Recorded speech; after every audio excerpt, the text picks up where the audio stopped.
A bill has been submitted to relegate the Second Amendment to the confines of your particular state. Stick by and watch this episode of Guns and Gadgets.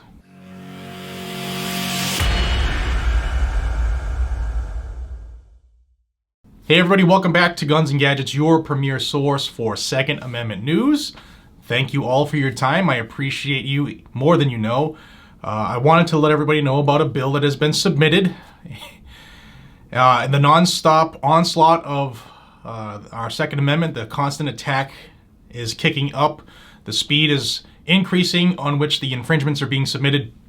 And if you want to stay on top of it, hit that subscribe button down below. This is where you're going to find that information, and it's starting to come fast and furious. So stay in the know by subscribing to the channel now, and thank you for doing so. Let's talk about this bill submitted by Jason Crow from Colorado.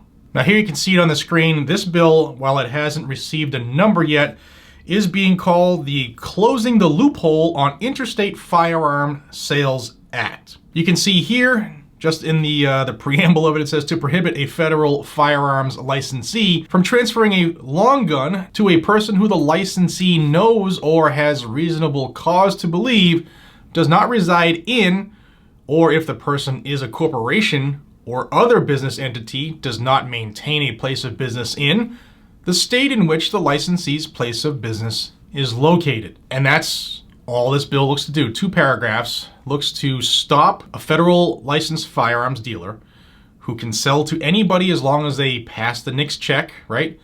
And are of age and not federally prohibited. They can sell them a firearm. Now, those of us who have been around for a little while, salty older gun owners, we know that we can go to different states and purchase long guns or rifles and receive those in other states. However, you can't do that with a pistol. And there are lots of reasons why somebody might want to travel to another state and be able to purchase a long gun or a rifle. And one of those, just one of those, is hunting.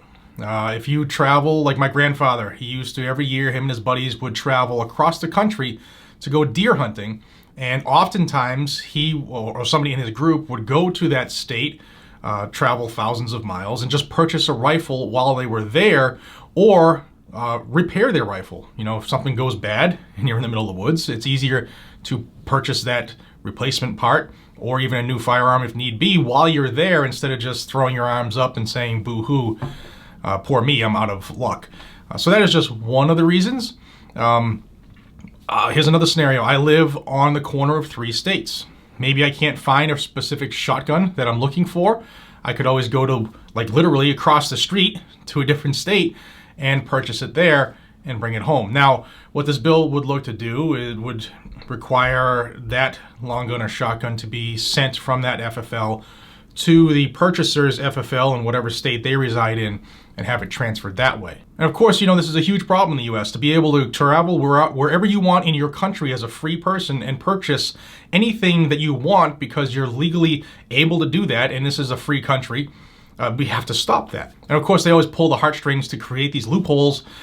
Crow is calling this the Colorado loophole because if you remember, it was in 1999, a girl from Florida who was like obsessed with Columbine. She flew to Colorado, purchased, I believe it was a shotgun, and was a threat.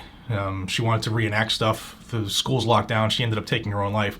But because that one person who clearly had mental issues did something wrong, then the rest of the country shall pay according to their tyrants. Also, I know that I gave the example of my grandfather and hunters, how they would travel throughout the country depending on what's hunting season it was. It is also important to know that the Second Amendment isn't about protecting the right to hunt. So if your representative is saying that, and I know there are some out there that do say that, you need to politely have a conversation with them and tell them the Second Amendment has nothing to do with hunting. It is literally is there to recognize our protected right to keep and bear arms. And that's it. But I just wanted to give everybody a heads up that this has been resubmitted by Representative Crow. A number hasn't been issued as far as I can tell at this moment. If it becomes an issue that we need to keep our eye on, I will have it here. I'll keep you updated, so you can always stay in the loop by hitting that subscribe button down below. You could also do us a solid here at the channel and hit that thumbs up, which will help more people see this video and share it with others so that we can ensure that the word gets out, because this is something they would love to put in behind the scenes while everybody's complaining about executive orders. So if you could do that, I would greatly appreciate it. Thank you so much for your time. I appreciate you all so much more than you know. It's because of you that I get to do this, and believe me, that never, ever will be forgotten or taken for granted. So thank you. Till we see each other again, be safe, stay vigilant, carry a weapon, and I'll see you in the next one. Take care, everybody.